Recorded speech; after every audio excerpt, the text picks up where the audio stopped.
In the forest monasteries of northeast Thailand, when we have major ceremonies, like Katina, for instance, the tradition is that there will be Dhamma talks right through the night, from about 8 or 9 after evening chanting through till 5 o'clock in the morning. And as you can imagine, by the time it gets to about 1 or 2 in the morning, everybody gets very sleepy. And so that's the time when they invite the Western monk to give the talk. And I think probably straight after lunch is somewhat comparable to 2 o'clock in the morning. So some time ago I was giving a Dhamma talk which I illustrated with a story, and the person listening sat rather impassively, and then afterwards she said, "Yes, I read that story in one of your books, and I think it was better in the book." So as the book that you all have on your lap contains transcriptions of some conversations on the subject of Buddhist education, I don't want to be reproducing in an inferior form something that you already have in front of you. So I'll try to speak about something which is hopefully fresh and useful to you, and offer some reflections on becoming a teacher, being a teacher, the challenges of being a teacher, perhaps some humble reflections and suggestions. My first real insight on this, I can say, was after being with my teacher Ajahn for a month or so. It was New Year's Eve, 1978, and there were thousands of people came to see in the new year, and Ajahn was sitting in the midst of the Sangha, surrounded by perhaps 200 monks and novices, and there were hundreds of white nuns sitting in front of him. And after giving a very inspiring Dhamma talk, he was sitting there in the midst of the Sangha when suddenly there was sort of a bit of a commotion at the back. And then a monk walked onto the raised seat where the Sangha was sitting. And he was an old monk, and obviously from a monastery in the city, and he wasn't very well robed. He didn't look very inspiring, at least to my eyes. And what really impressed me was that immediately Ajahn Chah got up from his seat and very politely showed this monk to his own seat, and then led all the Sangha in bowing in a very beautiful way to this strange monk that nobody knew. All they knew was that he'd been a monk longer than Ajahn Chah, and that was enough to guarantee him that kind of respect. So the beauty of the ceremony was for me enhanced by this sense of Sangha, and this sense that Ajahn Chah wasn't in any way investing in this position as being the great teacher, surrounded by his disciples and thousands of people who loved him and respected him. But for him it was the Dhamma and the Vinaya that was his teacher, and he was in no way lost in or indulging in what for most people were conditions which might well have given rise to such feelings. Now, many years later, when Ajahn Chah became seriously ill, bedridden, paralyzed, his successor, this monk who's now still the abbot of Wat Bapong, Ajahn Chah's monastery, his name is Ajahn Liam, or he's now a Lumpur himself, Lumpur Liam. And what I loved about Lumpur Liam was that he was always exactly who he was. I think you can perhaps imagine the pressure on Ajahn Liam to be Ajahn Chah Mark II, and to be as charming, as articulate, as inspiring, as charismatic, as a magnetic personality as Ajahn Chah. And he's not that kind of person, at least he wasn't then. And that wasn't really the point which inspired me. It was the fact that he was quite happy to be who he was, and aware that there was so much pressure on him from so many people to be like Ajahn Chah, and he didn't succumb to that. He was him. He was Ajahn Liam. And now, many years on, he has his own following, and people are probably feeling somewhat intimidated about filling in his footsteps in one day. So this is an observation, a thought about being a teacher, that you don't have to be any particular kind of teacher. And particularly when the Dhamma is disseminated by lay teachers, I think that sometimes too much emphasis can be given on Dhamma talks and how good talks people give. And that's not really the essence of being a teacher. And we don't want sort of comparisons and competition between teachers, who gives the best talks, who tells the best stories, who has the funniest jokes. That's nothing to do with the transmission of Dhamma, and it is only, and it's very little to do with being a good teacher.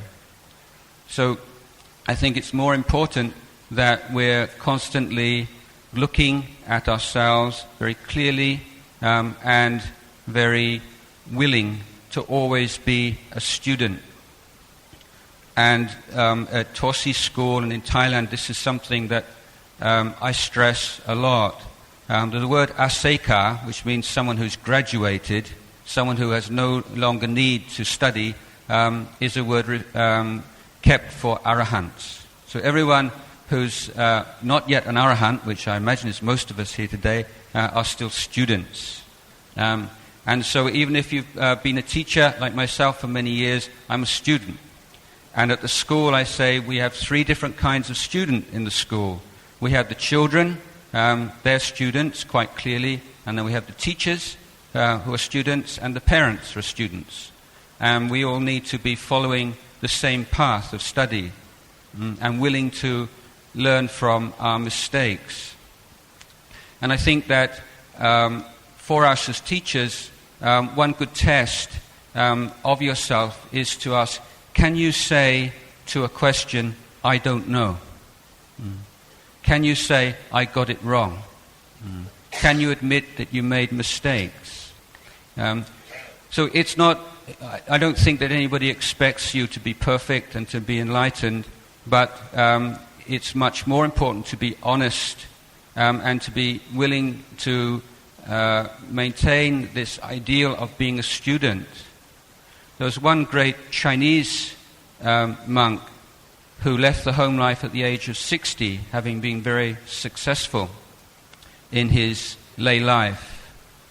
And he made a determination as he set off walking through the Chinese countryside.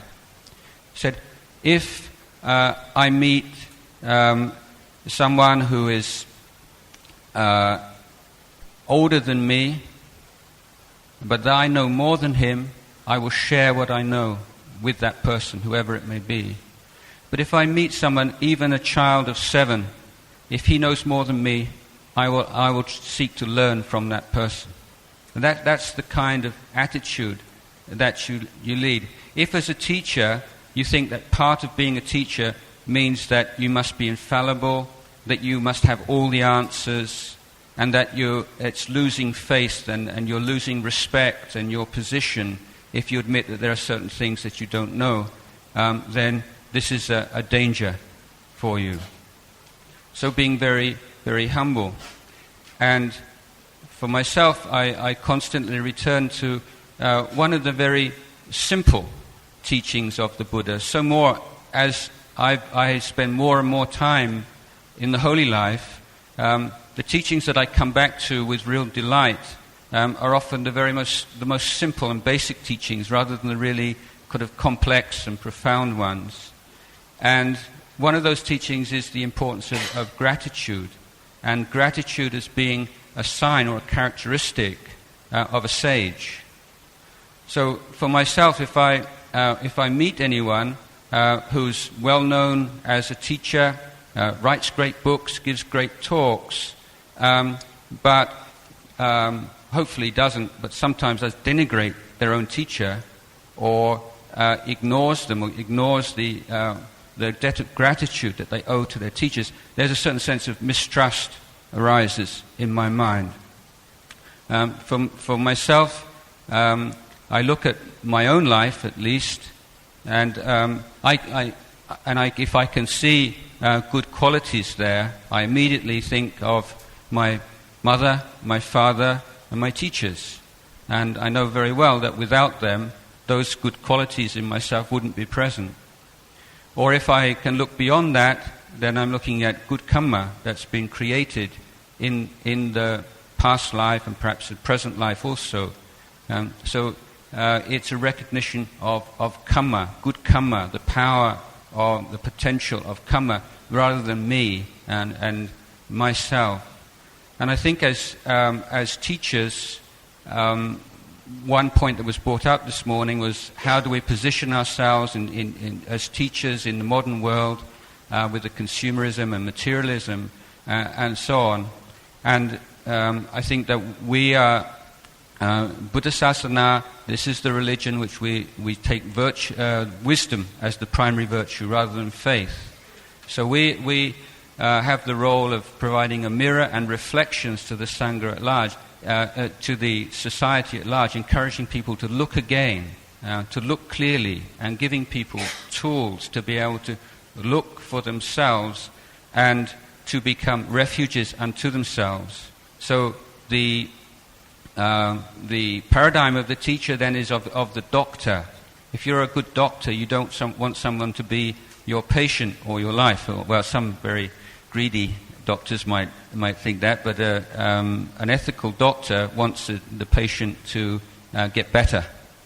And if you notice teachers trying to create very strong personal bonds and emphasizing and stressing means and structures which will promote themselves as individuals, this again is something to be wary of, and as a teacher himself to be careful of that.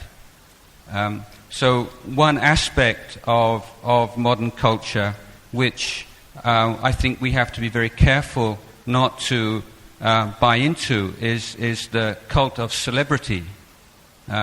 We've talked this morning somewhat about the message and the messenger and so on, but for me, we're not a messenger. I'm a vessel, or perhaps stained glass, like a stained glass window. But it's not important. Just now, I don't think very many people made very much out of the plates that they ate the meal off of. It's the food that's more interesting. And so the teacher, just the plate, or it's the stained glass window, so the light comes through, and it does take on a certain tinge through the personality of the Dhamma teacher, but it shouldn't be anything more than that. And we shouldn't be creating structures which are feeding into that whole very dangerous cult of celebrity which has taken over the whole world just now. So we don't want teacher as celebrity. We want teacher as the vessel for the teachings. But what we do want in teachers, I think, are people who are practicing what they preach. Now, although Ajahn Chah's teachings have been transcribed, have been translated, and many people have derived great benefit from them, having lived with him myself, and having also had the good fortune to spend time with other great teachers, I would say that often the most memorable exchanges and teachings that I've received from them have not been teaching specific to them, but they've just voiced teachings that I'd heard many times before, read many times before. But that teaching, sometimes a very simple teaching, went straight to my heart because of this absolute certainty that he was talking from his own experience. And it was coming from his heart, not something that he'd just memorized or been teaching over many years. So it's not just what you teach, it's who you are. But that doesn't mean that you have to be somebody special. Just be you, like Ajahn Liam, Luang Por Liam, and be sincere about your failings, that you're also a student, that you're sharing what you know to your friends. You're trying to be a good friend, the Kalyana Mitta. And so in the Buddhist community, we should be trying to create this culture and this society of Kalyana Mittata, to be good friends to each other.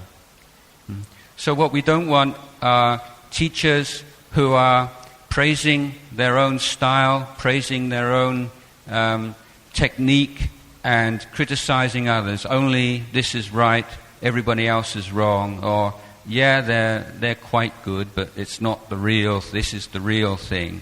And that kind of divisive speech is the way in which teachers can create some very bad karma. So when you become a teacher, it's like, to add on to Mr. Vijaya's inappropriate simile this morning, it's like gambling with high stakes. It means the opportunity for you to make a great deal of good karma is there, but you can also make a great deal of bad karma. So if you're speaking derisively or you're putting down other teachers, other traditions, who are in their own way teaching the Four Noble Truths, it's not that they're teaching some kind of deviant teaching which will lead people off the middle path, but just slightly different emphasis. I mean, how much ink has been spilt, how many arguments over the relative importance of samatha and vipassana, for instance. That's somewhat depressing, that we should be willing to waste so much time over those kinds of arguments. So we need a mudita to really be able to appreciate all the good things that are going on. Like mudita is the express way to nibbana. It's just so easy. You don't have to do anything. You just sit there and appreciate all the good things everyone else is doing. It's really enjoyable, and it has a wonderful effect on you. So don't be picking holes in each other. We're all, and to use another simile this morning from Venerable, we're all on the same team. And so it's not a competition. We all have our own gifts and things that we can offer. And this morning there were some wonderful things said and some wonderful things happened. And just to recap for you, Banteji started talking about the Buddha's biography, and he referred to Prince Siddhartha as silly on a number of occasions, and he said he made many silly comments. And what was wonderful was not just that he said that. I mean, when you're 80 years old and you've been in the Sangha so long, you can get away with anything. It wasn't just it wasn't just that he said that, but that everybody laughed and enjoyed it. I mean, I think in certain religious traditions, which will remain nameless, many people would have walked out at that point, or maybe shouted at him, "You're going to fall into hell." And it would have been a kind of a major shock to the whole meeting. But that didn't happen at all. What happened was, if there was a sense of shock, but I think most of us thought, wow, yes, I never really thought about that. That's interesting. What are the implications of that to my life as a teacher and how we teach? And so when the questions came up, that was the tone of the questions, wasn't it? So we have this this inquiring mind, and we don't have to hold on very tightly to particular presentations of the Dhamma, we are at least, even if we don't agree with new interpretations completely, as Buddhists, we're willing to, yes, let me look at that, let me think through that. So that was really wonderful. I have my own comment on this, by the way, and that is that it's important to distinguish Buddhism from the faith-based religions, the belief systems. As Bhante also mentioned in the Encyclopedia of Religion, they give you 10 definitions of religion, all based on the idea that religion is a belief system. So Buddhism doesn't fit into that because Buddhism is an education system. It's not a belief system. It's a radically different kind of religion. And that being so, the attitude to historical events is different. Now, if you were to prove, say through some archaeological evidence or so on, that certain key events in, say, the life of Jesus didn't actually happen, Christianity would find it very hard to survive that, because it is a historical religion. The events in Jesus' life are absolutely central to the Christian message. Whereas as Buddhists, we can agree the baby Jesus was born and walked 7 steps. You can believe that if you like. If you don't believe it, it's all right. You can believe about that he went on this chariot ride and didn't know what an old man was. It's all right. You can believe it or not. The question is what you do with that. Does it lead to an increase in faith and effort and mindfulness and samadhi and wisdom, or a decrease? The weakness, I think, throughout, if I may say, not just in Malaysia, in Thailand, in so many areas of the Buddhist world, is that there's no clear-cut distinction between primary and secondary sources when we're relating these stories. And it's all mixed together. And all we need to know is what is actually in the sutta. What do we know comes directly from the Buddha? What came afterwards? What's commentarial? And we can see that there's no... Bhante himself is a modern-day commentator on the suttas. And there's no intrinsic reason why we should give more weight to commentators 1,000 years ago than we give to Bhanteji, because they're both very senior, learned, well-practiced monks, with trying to make efforts to make the teachings applicable to an audience and to a Buddhist community. But when there's no distinction made between primary and secondary source, and commentary and sub-commentary, it's all just mixed up into one, then Buddhist tradition makes itself vulnerable to this kind of criticism that he was relating. So I think we can make use of myth and legend, and it's wonderful. I mean, I love those stories. I wouldn't like to throw them out.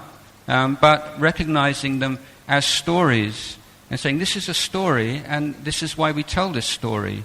We don't really know whether it happened or not. Probably it didn't. But this is why our great teachers of the past have told these stories. So I think that we can make use of those stories as we make clear these are stories. These are stories that we've made up. This is how, in the past, great teachers have filled in between the lines. So if we may want to carry that on or not, that's another question. But seeing that we must distinguish between what's Buddha Vajana and what is not.